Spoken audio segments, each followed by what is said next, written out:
शङ्करं न स्मरामि क्षन्तव्यो मे पराधः शिव शिव शिव भो श्रीमहादेव शम्भो। ज्योतिष में आस्था और विश्वास रखने वाले सभी दर्शकों को प्यार भरा नमस्कार। मेरे इस YouTube चैनल ज्योतिष अथय ज्ञान सागर को सब्सक्राइब करें और साथ ही साथ बेल आइकॉन के बटन को प्रेस करें ताकि सभी नोटिफिकेशन आपको मिलती रहें। वीडियो में दी गई जानकारी अगर आपको महत्वपूर्ण और ज्ञानवर्धक लगती है तो इसको शेयर और लाइक करना ना भूलें ताकि आपका प्यार और सपोर्ट इसी तरह से मुझे मिलता रहे। वर्तमान युग में आधुनिक जीवन शैली के चलते चलते बहुत सारे परिवर्तन आप लोगों ने देखे हैं और हम लोगों ने उन परिवर्तनों को बहुत सहृदय से स्वीकार भी किया है। लेकिन एक ऐसी चीज़ है जो सदियों से चली आ रही है और ये रीति रिवाज जो है समाज के द्वारा ऋषियों के द्वारा बनाए गए हैं और जो आज भी उसी प्रकार से कायम है, चलते आ रहे हैं। उनमें से एक रस्म होती है विवाह की रस्म। भले आप लोग प्रेम विवाह करिए या फिर आप जो है अरेंज मैरिज करिए, लेकिन ये जरूरी नहीं है कि आप किसी से प्रेम करते हैं तो उसके साथ आपका प्रेम विवाह होगा ही होगा। आखिर इसके पीछे का कारण क्या है? कुंडली में ऐसे कौन से ग्रह के योग बनते हैं कि आप एक दूसरे को बहुत दिलो जान से प्रेम करते हैं लेकिन उसके बावजूद भी जो है आपका विवाह नहीं हो पाता है। मैंने कई बार ऐसी कंडीशन देखी है कि कुछ लोग जो हैं 4, 5, 6, 8, 10 साल से आपस में रिलेशन में होते हैं और फिर वो विवाह करने के लिए सोचते हैं तो ऐसी ऐसी अड़चनें आ जाती हैं कि वो किसी कीमत पे उनका विवाह हो ही नहीं पाता है।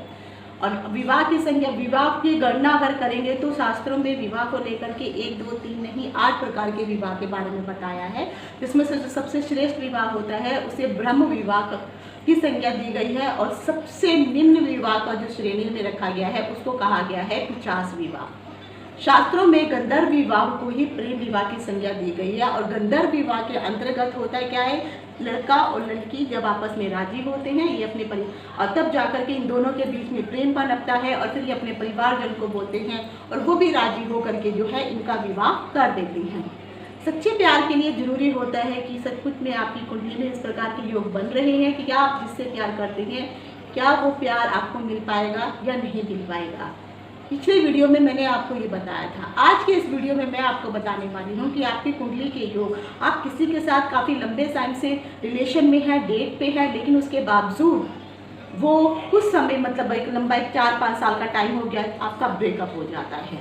या आप बहुत चाहते हैं, बहुत कोशिश कर रहे हैं, आप दोनों लड़का लड़की की कोशिश कर रहे हैं लेकिन किसी न किसी कारण आपका विवाह हो ही नहीं पा रहा है। कई बार लड़के वाले नहीं मानते तो कई बार लड़की वाले नहीं मानते और कई बार तो लड़का और लड़की दोनों के बीच में इस प्रकार के जो है मतभेद हो जाते हैं कि लंबे समय का जो रिलेशनशिप है वो टूट जाता है और वो प्रेम जो है विवाह के कगार तक पहुँच ही नहीं पाता। आखिर इसके पीछे का कारण क्या है? किन कारणों से या किन ग्रहों के कारण आपको ये प्रेम विवाह, आज जिस भी जातक से आप प्रेम करते हैं क्या उसके साथ आपका प्रेम विवाह होगा या नहीं होगा, ये मैं बता चुकी हूँ। नहीं होगा उसके लिए कौन से ग्रह जिम्मेदार है। और मान लीजिए अगर किसी न किसी कारण अगर आप उससे प्रेम विवाह हो भी जाता है तो क्या वो प्रेम विवाह सफल रहेगा, कितने समय तक रहने वाला है, कितना सफल रहेगा। क्योंकि अक्सर आपने सुना भी होगा और देखा भी होगा, लोगों का कहना है कि अरेंज मैरिज ज़्यादा सक्सेसफुल होती है बशर्ते लव मैरिज। तो उसके पीछे का कारण क्या है? इन सभी चीज़ों की जानकारी लेकर के मैं डिम्पल शांडिल्या ज्योतिष अथय ज्ञान सागर के माध्यम से अपने सभी नए पुराने दर्शकों का हार्दिक स्वागत करती हूँ। नमस्कार। वीडियो शुरू करने से पहले मैं एक छोटी सी बात कहना चाहती हूँ। मैंने अपने इस वीडियो में जितने भी मैंने वीडियो दिए हैं उसमें मैंने आपको एक व्हाट्सएप नंबर दिया है। अगर आपको कोई दिक्कत है और कुछ आप कुंडली कंसल्ट करवाना चाहते हैं, कुछ पूछना चाहते हैं तो व्हाट्सएप नंबर पे आप मुझे कांटेक्ट कर सकते हैं। उसके लिए सबसे पहले आप मुझे मैसेज करेंगे, इसके लिए अपॉइंटमेंट की बुकिंग होगी, फिर जा कर के जो है मैं आपसे बात करूँगी। लेकिन ये ज़रूर ध्यान रखिए कि अगर आप मुझे कॉल करेंगे तो जब तक आप व्हाट्सएप से मैं आपसे बात नहीं कर चुकी हूँ, चैट नहीं हुई है, तब तक मैं किसी का कॉल रिसीव नहीं करती हूँ। दूसरी बात, कॉल करने के लिए आपको सुबह 10 बजे से लेकर शाम के 5 बजे तक का समय है। आप जो है उसी समय पे पहले चैट करिए, अपॉइंटमेंट लीजिए, फिर आप बात कीजिए। तीसरी बात कि जो भी लोग कुंडली दिखाना चाहते हैं, मुझसे कुछ भी पूछना चाहते हैं, मैं जो फ्री की जानकारी दे रही हूँ ये मैं आपको YouTube के माध्यम से दे रही हूँ, आप इस जानकारी का लाभ उठाइए। लेकिन अगर आप अपने डाउट्स क्लियर करने के लिए मुझे फ़ोन करेंगे तो मैं उसको एंटरटेन नहीं करती हूँ। कुछ पूछना चाहते हैं तो उसके लिए जो है मैं एक फीस चार्ज करती हूँ। जब तक आप मुझे फ़ीस पे नहीं करेंगे तब तक मैं आपकी कॉल पिकअप नहीं करूँगी। ये मेरी कंडीशंस होती हैं। तो कुछ लोग अनवांटेड फालतू में कॉल्स करते रहते हैं जिसका कोई फ़ायदा नहीं है। तो कृपा करके अगर आप कुछ पूछना चाहते हैं अपने बारे में किसी भी चीज़ को लेकर के, तो पहले आप मुझे व्हाट्सएप पे चैट ज़रूर कीजिए। आफ्टर पेमेंट ही मैं आपकी कॉल रिसीव करके आपसे बात करूँगी, अदरवाइज़ कॉल करेंगे कोई फ़ायदा नहीं है। तो चलिए वीडियो शुरू करते हैं।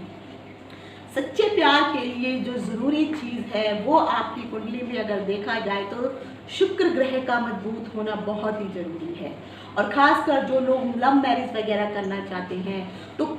अगर शुक्र आपकी कंडीशन में बहुत अच्छी है या उस समय शुक्र की दशा, महादशा, अंतरदशा चल रही है या गोचर के में जो है शुक्र आपके शुभ भावों में चल रहा है, तब जाकर के आपका प्रेम विवाह होगा। लेकिन अगर गोचर में शुभ जगह पर आपके शुभ भाव में जो है शुक्र ग्रह नहीं चल रहा है या आपकी कुंडली में शुक्र ग्रह अस्त है या उस शुक्र ग्रह के ऊपर जो है किसी भी प्रकार के जो 5 प्रकार के मैंने बताए हैं जो पाप ग्रह होते हैं, राहु, केतु, शनि, सूर्य, केतु और एक ग्रह मंगल, मंगल। तो अगर किसी भी प्रकार के क्रूर ग्रहों की दृष्टि, 2 या 2 से अधिक क्रूर ग्रहों की दृष्टि अगर आपकी कुंडली के ऊपर पड़ रही है, तब आपका जो है प्रेम विवाह सफल नहीं होगा। प्रेम विवाह हो ही नहीं पाएगा, सफल होना तो दूर की बात है। अगर पाप की दृष्टि पड़ती है तो ऐसे लोगों का प्रेम जो है एक बार नहीं 10 बार ऐसे लोग प्रेम करते हैं, लेकिन कहीं पर भी उनका वो जो प्रेम है सफल हो ही नहीं पाता है। हमने बहुत बार ऐसा देखा है कि दोनों जो है जो लड़का और लड़की है वो आपस में प्रेम करते हैं, लेकिन कुछ समय बाद जो है दोनों के बीच में मतभेद होने शुरू हो जाते हैं। तो ये कुंडली के ग्रहों के कारण ही ऐसा होता है और उनके प्यार में हमेशा किसी न किसी रूप से अड़चने, रुकावटें आती ही रहती हैं।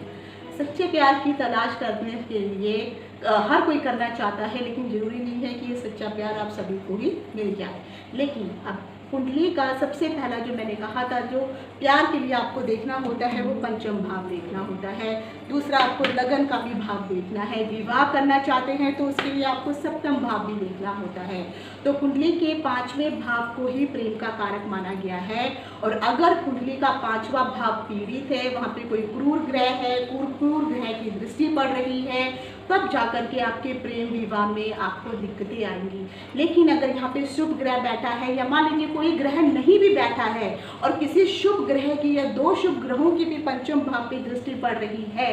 तब भी जाकर के आपका जो है तब जाकर के आपका प्रेम विवाह होगा। अब मान लीजिए किसी का शुक्र ही पंचम भाव में बैठा है, ठीक है, शुक्र शुभ ग्रह है, गुरु शुभ ग्रह है, चंद्रमा शुभ ग्रह है, जैसे मैंने कहा था आपको बुध भी शुभ ग्रह है। तो ये ग्रह अगर यहाँ पर आकर के बैठे हैं और इन अभी शुक्र बैठा है, शुक्र के ऊपर किसी भी तरीके से चंद्रमा की दृष्टि पड़ रही हो, शुभ दृष्टि पड़ रही हो तो विवाह हो जाएगा। लेकिन यहाँ के पे उसका ऑपोजिट, अगर राहु की दृष्टि पड़ रही है, शुक्र बेशक शुभ भाव में बैठा है, आप इसे भी मैंने जो नंबर डाले हैं ये भाव के लिए डाले हैं कि पहला दूसरा, राशियाँ नहीं हैं ये, शुक्र राशि के हिसाब को आपको देखना है। अगर शुक्र मित्र राशि में बैठा है, स्वयं की राशि में बैठा है या उच्च का होकर के बैठा है, तो वहाँ पर जो है अगर वहाँ पर बैठने के बावजूद भी कई लोगों का विवाह प्रेम होता है लेकिन विवाह नहीं हो पाता, उसके पीछे का कारण आपको देखना है कि शुक्र जिस भी राशि में बैठा है वहाँ पर वो कौन से नक्षत्र में बैठा हुआ है। दूसरा, शुक्र के ऊपर कितने पाप ग्रहों की दृष्टि पड़ रही है। अगर शुक्र अच्छे भाव में बैठने के बावजूद भी अगर शुभ नक्षत्र में नहीं है, पाप ग्रहों की दृष्टि पड़ रही है, तो यकीन मानिए ऐसी दशा में आपको सच्चा प्यार मिल ही नहीं पाएगा। आप भटकते रहेंगे और आपको मानसिक जो है अशांति जो मिलेगी वो अलग मिलेगी। ऐसी दशा में लोग जो है भटकना शुरू हो जाते हैं, उनको धोखे मिलने लगते हैं, तो वो परेशान हो जाते हैं और इस कंडीशन पे वो गलत कदम भी उठाने की कोशिश करते हैं। अब आता है जैसे विवाह के लिए, जैसे मैंने आपको कहा कि 7वां भाव होता है, 7वें घर को हम विवाह के लिए देखते हैं। तो विवाह पे जब विवाह के लिए अगर आप देखेंगे तो विवाह का अगर ये दोनों आपस में एक दूसरे के मित्र होते हैं तो आपका विवाह हो जाएगा। लेकिन अगर ये एक दूसरे के शत्रु ग्रह बन जाते हैं, सपोज यहाँ पे शुक्र आकर के बैठ गया है और शुक्र के बाद यहाँ पर जो है कोई भी क्रूर ग्रह आकर के बैठ गया है और वो मान लीजिए अभी जैसे गुरु किसी का यहाँ बैठ गया है और यहाँ पर आकर के राहु बैठ गया है, तो गुरु और राहु आपस में एक दूसरे के शत्रु हैं। तो जब सप्तम और पंचम में शत्रुता का भाव आ जाता है, दृष्टियों के कारण आएगा ये भाव, तब जाकर के आपका जो कितनी भी कोशिश कर लीजिए, आपको पहली बात तो है ऐसे लोगों को धोखे बहुत अधिक मिलते भी हैं और ऐसे लोग धोखेबाज भी होते हैं, धोखे करने वाले। यानी ऐसे व्यक्ति किसी से भी अगर विवाह भी करने की सोचेंगे या प्यार भी करेंगे तो भी वो प्यार में धोखा देने वाले ही होंगे। और दृष्टि से भी देखेंगे तो गुरु की दृष्टि भी 1, 2, 3 तीसरी दृष्टि वहाँ पर पड़ेगी, लेकिन बाकी अन्य ग्रहों की दृष्टि भी देखनी पड़ेगी कि शुभ दृष्टि पड़ रही है या नहीं पड़ रही है। तो जब राहु और गुरु, क्योंकि गुरु और राहु की जब दृष्टि युक्ति होती है तो उससे गुरु चंडाल योग भी बन जाता है, तो यहाँ पर जो है विवाह होने के चांसेस ना के बराबर होते हैं। और कुंडली में अगर इन दोनों का प्रबल शत्रु यहाँ पर आकर के बैठ जाते हैं, जैसे गुरु और बुध है, मान लीजिए बुध भी अगर यहाँ पे बैठ जाता है तो गुरु और बुध आपस में जो है देखा जाए तो शत्रुता का ही भाव रखते हैं। बेशक ये जरूर कहा गया है कि जो बुध है वो न्यूट्रल ग्रह है, वो जिसके साथ रहता है वो वैसा ही बन जाता है, लेकिन फिर भी अगर देखा जाए उनकी युक्तियों के हिसाब से तो इसमें भी शत्रुता रहती है, तब भी जाकर के इन दोनों के बीच में भी विवाह के योग नहीं बन पाएंगे। और तब जब नहीं होंगे तो उस समय क्या होता है कि ऐसे लोग जो है हमेशा अक्सर एक दूसरे से सोचते हैं कि हाँ हम शादी करेंगे, लेकिन हमेशा इनके अंदर एक असमंजस्य की स्थिति बनी रहती है कि करें ना करें, क्योंकि होगा क्या, उस समय कंफ्यूजन रहेगी इनके माइंड में। कभी कभी कुछ ऐसी बातें हो जाएंगी तो पुरानी बातें इनको याद आएंगी, अरे उसने वैसा किया था, आगे भी ऐसा होगा तो क्या विवाह होगा या नहीं होगा। तो इस कारण से ये चीज़ अब जरूर देखिए आपकी कुंडली में। दूसरा, जब तक दो लोगों का, जैसे मैंने पिछली बार बताया था, प्रेम को प्रगाढ़ करने के लिए, आपके मन में प्रेम की अग्नि जलाने के लिए मंगल का भी शुक्र के साथ योगदान रहता ही रहता है। जब तक मंगल का और शुक्र का आपस में युक्ति नहीं होगी, आकर्षण नहीं होगा, तब तक आपके बीच में प्रेम नहीं होगा। और मान लीजिए मंगल और शुक्र अगर यहाँ पे किसी तरह से बैटिंग है और उनके ऊपर मान, जैसे मैंने कहा गुरु बैठ गया है और जैसे ये आ गया और यहाँ पर जो है मान लीजिए यहाँ मंगल बैठ गया है और यहाँ पर जो है शुक्र बैठ गया है, ठीक है। अब ये कंडीशन भी अगर आप देखते हैं तो शुक्र की दृष्टि सप्तम पे और सप्तम की दृष्टि लगन के ऊपर आकर के पड़ रही है। अब इस कंडीशन में क्या होगा, आपका प्रेम विवाह होने के चांसेस बहुत अधिक है और ऐसा जो जातक होगा वो देखने में भी बहुत सुंदर रहेगा, देखने में सुंदर भी होगा और वो प्रेम विवाह के योग उसके बहुत ज़्यादा बनने वाले होते हैं कि प्रेम विवाह उनका होगा ही होगा। लेकिन मान लीजिए शुक्र के ऊपर क्रूर ग्रहों की दृष्टि आ जाती है या मंगल के ऊपर जो है सूर्य की दृष्टि आ जाती है, राहु केतु की दृष्टि पड़ जाती है, तब भी जाकर के ये जो विवाह है, पहले तो ये एक दूसरे के प्रति आकर्षक तो होंगे लेकिन बाद में धीरे धीरे इनका आकर्षण खत्म हो जाएगा। तो जब तक अगर ये जो है एक दूसरे को शुभ दृष्टियों से देखेंगे तो विवाह के चांसेस पक्के हैं। लेकिन इन ग्रहों के ऊपर इन दोनों की सप्तम दृष्टि तो पड़ रही है, लेकिन बाकी किसी और के कारण, मान लीजिए शुक्र के साथ जो है यहाँ पे केतु आ गया है, यहाँ पे राहु आ गया है, तो साथ में राहु केतु भी अपना जो है दृष्टि डालेंगे, तो यहाँ पर जो है राहु अपनी दृष्टि डालेगा और केतु अपनी दृष्टि डालेगा, तो इसके कारण क्या होगा, विच्छेद होना उत्पन्न हो जाएगा। तो इस प्रकार से अगर राहु केतु के बाद सोचिए शनि की दृष्टि आ जाती है किसी न किसी कारण से, यहाँ पर भी आ गई और वहाँ पर भी, यहाँ पर भी आ गई, तब भी जाकर के जो है ये प्रेम विवाह हो ही नहीं पाएगा। तब यहाँ पर जाकर के एक दूसरे की तरफ कई बार होगा क्या कि हाँ एक तरफा प्यार होने की कंडीशन ज़्यादा हो जाती है कि हो सकता है अगर लड़के की कुंडली में ऐसे योग बन रहे हैं, लड़की की कुंडली में ऐसे योग नहीं बन रहे हैं, तो लड़की हो सकता है लड़के को बहुत अधिक प्यार करे, लेकिन कहीं ना कहीं लड़का उससे उस हिसाब से प्यार ना कर रहा हो, तो बाद में आगे चल के संबंध विच्छेद हो जाएगा, तो एक ही तरफा प्यार रह जाएगा। अब एक कंडीशन मैं आपको और बता रही हूँ कि कुंडलियों में अक्सर देखने को मिलती है, विवाह का कारक जैसे मैंने आपको कहा था कि पंचम भाव और आपका सप्तम भाव जो है वो हमें देखना पड़ता है विवाह के लिए। अब पंचम भाव और सप्तम भाव के साथ अगर ये दोनों ग्रह शुभ तरीके से जो है संबंध बना रहे हैं तो ज़रूर आपका विवाह बनना है। लेकिन पंचम भाव का जो है अगर किसी भी अन्य ग्रह के कारण दूसरे भाव से, 7वें भाव से और 11वें भाव से अगर संबंध बन रहा है और वहां पर आकर के कोई क्रूर ग्रह बैठे हुए हैं मान लीजिए पंचम भाव में गुरु बैठा हुआ है और गुरु का जो है के दूसरे भाव में यहाँ पर आकर के मान लीजिए शनि बैठ गया है, फिर केतु बैठ गया, या फिर सप्तम भाव में केतु आकर के बैठा हुआ है, या फिर राहु कहीं पर आकर के बैठा है, यानी जो भी सूर्य आकर के बैठा है, तो इस तरह से क्रूर ग्रह अगर आकर के बैठे हुए हैं तो आपका चाहे पंचम भाव दूसरा भाव हो गया, पंचम भाव हो गया, सप्तम भाव हो गया और 11वां भाव हो गया, यहाँ पर अगर दृष्टि से क्रूर ग्रहों की दृष्टि अगर पड़ रही हो तब भी आप लोगों का प्रेम विवाह नहीं होगा। आपका प्रेम विवाह अगर किसी भी तरह से मान लीजिए कर भी लेते हैं तो ये विवाह आगे चल के सफल नहीं होने वाला है, बहुत अड़चने आएंगे पहले तो, और फिर भी किसी कारण जिससे आपने कुछ अन्य उस समय हो सकता है गोचर का समय सही चल रहा, उसके कारण आपने विवाह कर लिया, इसीलिए बहुत बार आपने देखा कि प्रेम विवाह जो है हो तो जाती हैं लेकिन कुछ समय बाद जो है फिर वो विफल हो जाते हैं। एक कंडीशन मैं आपको और बता रही हूँ, सबसे जरूरी होता है जैसे आपको लगन को देखना होता है। अब आपका जो लगन है, जो 1 नंबर है, ये आपका लगन है, तो यानी जो पहला भाव है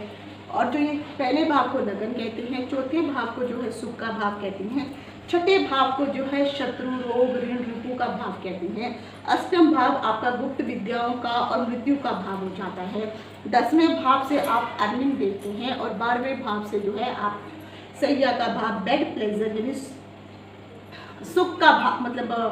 बेड का जो सुख है वो देखा जाता है। ये सब आपस में जुड़ा रहता है, क्योंकि जब प्रेम होता है तो सबसे पहले आपका लगन देखना होगा कि लगन कितना मजबूत है, लगन में कौन सा ग्रह बैठा हुआ है। तो लगन जो भी जिस भी भाव, चाहे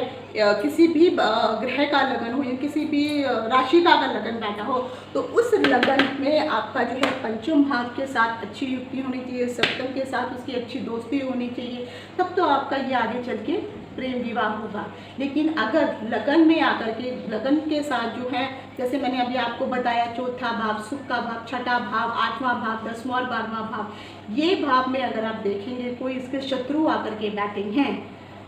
तो ये भाव पीड़ित होने शुरू हो जाएंगे, तो यहाँ से आपका प्रेम विवाह होने के चांसेस बहुत कम हो जाते हैं। एवं दोनों का विवाह किसी भी तरीके से आप कोशिश कर लीजिए, एक दूसरे के साथ विवाह हो ही नहीं पाता है। और मान लीजिए किसी कारण से आपने विवाह कर ही लिया, मैं आपको एक छोटा सा एग्जांपल देती हूँ। मान लीजिए किसी का जो है लड़के का कुंडली है और लड़के की कुंडली में जो मंगल है वो यहाँ पर बैठा है, तो मंगल अपना मेष का मंगल हो गया, मंगल ही यानी मेष लगन की कुंडली हो गई और मंगल ही यहाँ पर आकर के बैठा हुआ है। अब जैसे मैंने कहा कि मंगल प्रेम का कारक है और उसका किसी जातक का जो शुक्र है वो यहाँ पर आकर के बैठा है, तो 1 2 3 4 5 मंगल ने शुक्र के ऊपर दृष्टि डाल दी और 1 2 3 4 5 6 7 8 9 शुक्र ने 9वीं दृष्टि मंगल के ऊपर डाल दी, तो यहाँ पर उस जातक का प्रेम विवाह तो सफल होगा क्योंकि दोनों ने एक दूसरे के ऊपर दृष्टि डाली हुई है। अब यहाँ पे जो है ट्विस्ट आता है, वो क्या ट्विस्ट आता है कि ये एक लड़के की कुंडली है, ठीक है। अब लगन का स्वामी मान लीजिए लड़की का जो लगन है, मतलब लड़के का लगन मंगल है और वहीं पे लड़की का मंगल एन किरण प्रकार है इस भाव में आ जाए, इस भाव में आ जाए, या फिर जैसे मैंने आपको कहा 10वें भाव में या सुख सैया के भाव में आ जाए, ये विवाह कभी भी चल नहीं पाएगा। बेशक शुरू में क्योंकि नया नया प्रेम होता है और प्रेम में सब बुराइयां भी अच्छाइयां ही दिखाई देती हैं, क्योंकि उस समय प्रेम का भूत सवार होता है। अगर लड़के का लगन मंगल है और लड़की का मंगल यहाँ पर आकर के बैठा है तो यकीन मानिए दोनों की आपस में कटु शत्रुता रहेगी। लड़की जो है हमेशा जब विवाह हो जाएगा, विवाह होने के पश्चात लड़की में अन्य प्रकार की जो है बीमारियां घर करने लग पड़ेंगी, उसको बीमार होना शुरू हो जाएगी। कि शादी से पहले आपने देखा होगा बहुत सी लड़कियां शादी से पहले बहुत ठीक ठाक रहती हैं, कुछ प्रॉब्लम नहीं होती, लेकिन विवाह के पश्चात अचानक ही उनको कोई ना कोई किसी न किसी कारण जो है शरीर में तकलीफ होनी शुरू हो जाती है। तो अगर लड़की का यहाँ पर बैठा है, लड़के का लगन लड़की के लगन के छठे आ जाता है तो शत्रुता रहेगी, विद्वेष रहेगा और हमेशा लड़की रोगों से ग्रस्त ही रहेगी। उसके बाद अगर यही लड़के का मंगल है और लड़की का मंगल जो है अष्टम भाव में आकर के बैठ जाता है तो यहाँ पर होगा क्या, शुरू में जैसे मैंने कहा नया नया प्यार है, उफान मारेगा, उबाल चढ़ेगा, दोनों ने शादी भी कर ली थी। शादी के कुछ समय धीरे धीरे बाद जो है इन दोनों के बीच का प्यार ख़त्म होना शुरू हो जाएगा। यहाँ पे दूरियां आनी शुरू हो जाएंगी। जो एक दूसरे को बहुत अधिक प्रेम करते थे, प्रेम संबंध में एक दूसरे की जीने मरने की कसमें खाते थे, जब ये अब यही जो है एक दूसरे से नफरत करने की कोशिश में लग जाएंगे, इनको नफरत ही होगी। अब मान लीजिए यही मंगल जो है कार में आ जाता है, लड़की का मंगल, लड़के का मंगल लगन का यहाँ बैठा और लड़की की कुंडली में यही मंगल जो है 12वें आ गया। यहाँ पर इनका सैया का सुख खत्म हो जाएगा। लड़का उस तरफ मुंह करके सोएगा, लड़की उस तरफ मुंह करके सोएगी, क्योंकि इन दोनों के बीच में जो शारीरिक आकर्षणता है वो एकदम ज़ीरो हो जाएगी। और क्योंकि विवाह का जो गठबंधन है वो शारीरिक संबंध के ऊपर ही कायम रहता है, तो जब ये चीज़ें आपस में नहीं होंगी तो आगे चल के इनका विवाह सफल ही नहीं होगा और फिर यहाँ पे डाइवोर्स की स्थिति बन जाती है। मैंने कई ऐसी कुंडलियाँ भी देखी हैं कि समाज के सामने तो वो विवाहित पति पत्नी होते हैं, लेकिन घर में एक उस कमरे में एक उस कमरे में, उनके बीच में किसी भी प्रकार का, सिर्फ वो एक कॉम्प्रोमाइज़ करके अपनी ज़िंदगी चलाते हैं कि हाँ चलो बच्चे हैं तो उनके लिए क्या समाज क्या बोलेगा, तो उसके डर से बस वो एक बोझ उठाते हुए चलते हैं। लेकिन उनके बीच में जो प्यार होता है, बेशक उन्होंने लव मैरिज की है, वो ख़त्म हो चुका होता है। तो ये सब चीज़ें भी देखना बहुत ज़रूरी होती हैं। ऐसा अगर आप ज़बरदस्ती करते हैं तो इनके कारण जो है, ये मैंने जो अभी कंडीशन आपको बताई है, ऐसा कंडीशन होने पे आपके जो परिवारजन होते हैं वो भी परेशान हो जाते हैं और आप तो खुद परेशान होते ही होते हैं, और फिर उनको भी टेंशन, फिर वो आप ही को कोसने लगते हैं, हमने मना किया था आपने सुना नहीं था। तो यहाँ पे लड़का लड़की भी दुखी रहेंगे, उनके परिवार के लोग भी दुखी रहेंगे। अब जैसे मैंने आपको कहा कि एक और कंडीशन बता रही हूँ कि जैसे मैंने कहा कि जो लगन का भाव का स्वामी है और जो आपके जीवन साथी यानी जो सप्तम भाव है, वहाँ वो वाला सप्तम भाव में भी जो ग्रह बैठा हुआ है वही ग्रह अगर यहाँ पे समझने की कोशिश कीजिए। आपका जो लगन है, लगन जैसे मान लीजिए मैंने मेष लगन बताया है, और मेष लगन में जो है सप्तम भाव में भी कोई ग्रह आकर के है। अब सप्तम भाव की राशि हो गई, मान लीजिए सप्तम भाव शुक्र की राशि है, तो यहाँ पर अगर शुक्र जो है वहीं पे छठे आके बैठ जाता है। तब यहाँ पे समझने की कोशिश ये कीजिए कि जो लगन भाव का स्वामी और आपके सप्तम भाव का स्वामी अगर छठे भाव में आ जाता है, लगन यानी मंगल सप्तम में आ जाता है, और ये आ गया आपका मंगल, यानी आपकी मेष लगन की कुंडली है, मेष लगन, तो लगन आपका मेष हो गया, आपका लगन का स्वामी होता है मंगल, मंगल आपके अष्टम भाव में आ गया, और आपका सप्तम भाव है, सप्तम भाव जो है शुक्र, तुला राशि है, तुला राशि का स्वामी शुक्र है, और शुक्र जो है आपके छठे भाव में आ गया। अगर ये दोनों इस तरह से कंडीशन अगर आपकी बन जाती है, या लड़की की कुंडली में ये कंडीशन बन जाती है, लड़के की कुंडली में कंडीशन ठीक है, लड़का चाहता है, लेकिन अगर लड़की की कंडीशन में या लड़की की कुंडली ठीक है, लड़के की कुंडली में इस प्रकार का योग बन जाता है, तो ऐसे लोग आजीवन कितनी भी कोशिश कर ले उन्हें कभी भी प्यार प्राप्त होता ही नहीं होता है। और अगर कहीं ज़बरदस्ती से ये लोग विवाह भी कर लेते हैं तो ऐसे विवाह के टूटने के आसार बहुत अधिक रहते हैं, और इस प्रकार का विवाह लंबा चलता ही नहीं है। और क्योंकि आपका जो शरीर का जो लगन है वो उस भाव का जो स्वामी है, और साथ में आपके जो जीवन साथी का जो स्वामी है, किसी इसका स्वामी हो गया शुक्र, छठे आ गया, तो यहाँ से आपको रोग में, आपका पैसा रोग में जाएगा, वो ही मतलब जिससे आप प्यार करते थे वो रोगी हो जाएगा। उसके साथ शत्रुता का भाव, उसके मन में शत्रुता उत्पन्न होनी शुरू हो जाएगी, बैर बनना शुरू हो जाएगा। यहाँ से जो है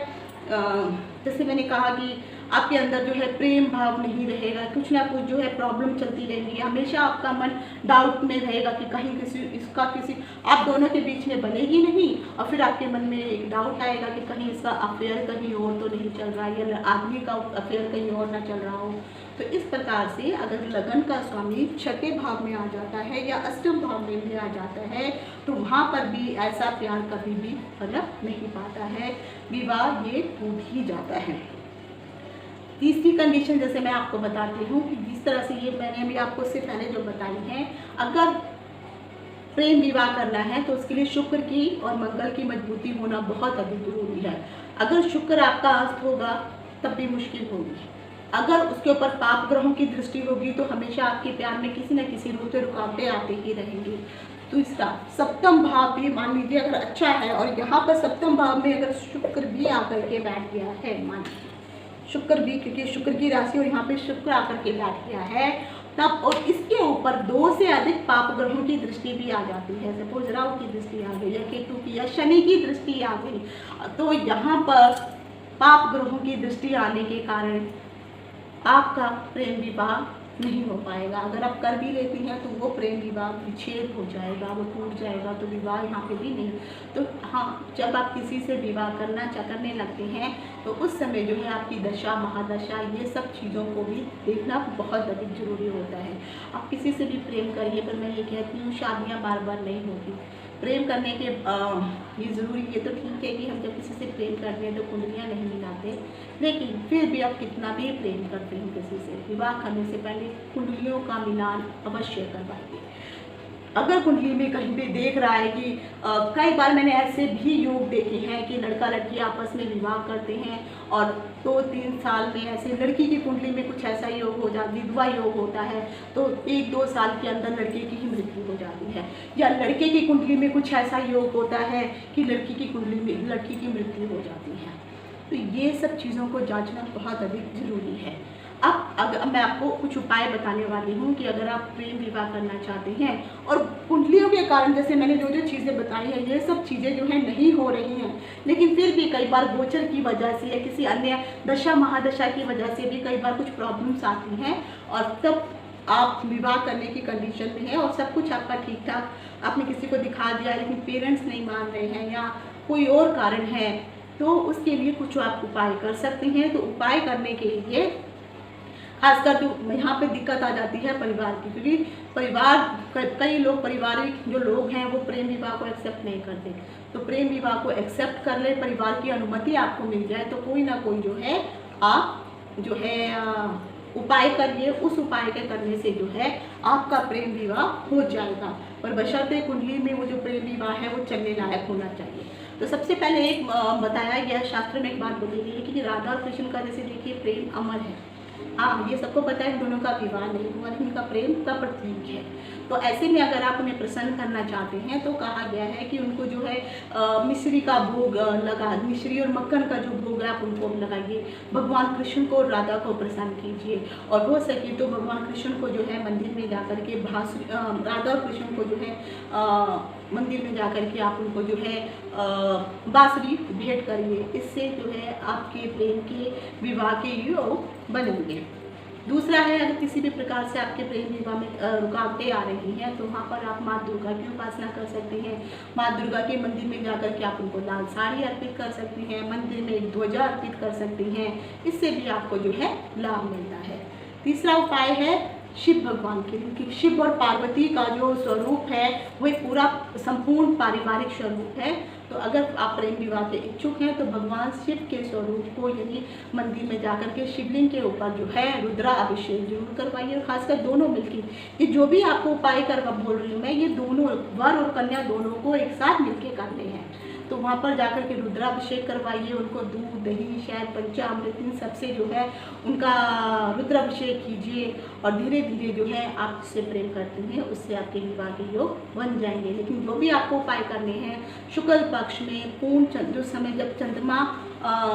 अच्छी स्थिति में हो, बलवान स्थिति में हो, तब जाकर के आपको ये उपाय शुरू करने हैं, या फिर कोई अच्छा मुहूर्त आ रहा है तब आप कर सकते हैं।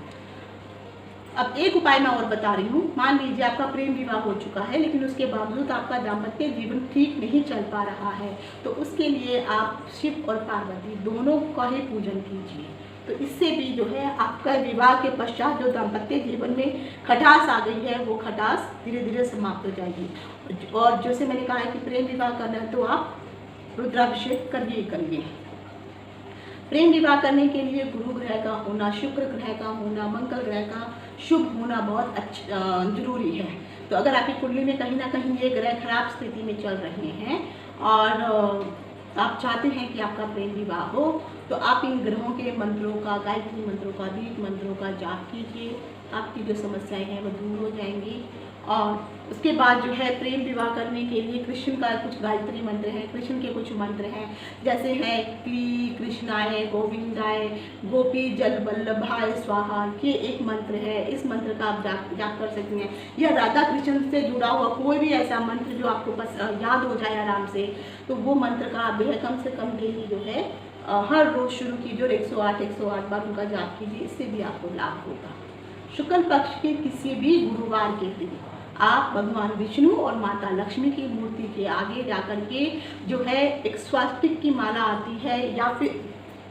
जो लक्ष्मी की जो कमल गट्टे की माला है वो माला ले लीजिए। उनसे जाकर के ओम लक्ष्मी नारायणा नमः ये मंत्र का जाप आप कर सकते हैं। आप अपने घर के मंदिर के आगे बैठ सकते हैं, वहाँ पर भी जाकर के ओम लक्ष्मी नारायणा नमः, तो इसका जाप कीजिए। 108 बार जाप करना है। इससे भी और ये जो जाप करना है तो कम से कम ये 5 से 6 महीने तक लगातार आपको करना ही करना है। तब जाकर आप सोचेंगे एक बार कर लिया होगा, ऐसा नहीं है। तो जाके कहीं ना कहीं जो अड़चने हैं वो धीरे धीरे समाप्त हो जाएंगी। श्री कृष्ण की आराधना भी करते रहिए। ये भी जैसे मैंने आपको बताया है, उनकी राधा कृष्ण का मंत्रों का जाप कीजिए, इनसे भी आपको जो है फायदा होने वाला है। और ख़ासकर अगर बहुत ज़्यादा दिक्कत हो रही है और बहुत ही ज़्यादा परेशानी में है और कोशिश कर रहे हैं लेकिन अड़चन ख़त्म नहीं हो रही है, तो उस समय स्पेशली आप लोगों को रुद्राभिषेक करते वक्त अगर आपके पास गंगा जल है तो गंगा जल और दूध का मिश्रण कीजिए और फिर शिवलिंग के पास जाकर के आप उनका अभिषेक कीजिए, रुद्राभिषेक कीजिए। और एक आपको जो है रुद्राक्ष की माला लेनी है और रुद्राक्ष की माला से शिव भगवान के मंत्रों का जाप करना है। आप श्री ओम सोमेश्वराय नमः, ओम नमः शिवाय, ओम रुद्राय नमः या ओम पार्वती पते नमः, इस प्रकार के मंत्रों का खासकर 108 बार ये शिवलिंग के पास जाकर के बैठ के या उसी मंदिर में जो है बैठ कर के आपको जाप करना है हर बार। तो इससे भी बहुत जल्दी कृपा होगी शिव भगवान की, तो आपका विवाह भी होने के आसार दिखाई देंगे। तो ये मैंने आज आपको बताए हैं विवाह, जो लोग प्रेम विवाह करना चाहते हैं और कुंडली मिलान के बावजूद सब कुछ ठीक है लेकिन किसी न किसी अड़चनों के कारण नहीं हो पा रहा है, तो आप ये उपाय कीजिए। अगले वीडियो में मैं आपको बताऊंगी, मान लीजिए जिनके पास कुंडलियाँ नहीं है उन लोगों को कैसे पता चले कि आपका प्रेम विवाह होगा या नहीं। तो अगली बार मैं आपको न्यूमेरिकल के हिसाब से यानी अंकों के हिसाब से बताऊंगी कि कौन से अंक वाले जातक का प्रेम विवाह होता है या नहीं होता है। तो आशा करती हूँ जो जानकारी दी है आपको पसंद आई होगी। आज यही तक, शुभम, नमस्कार।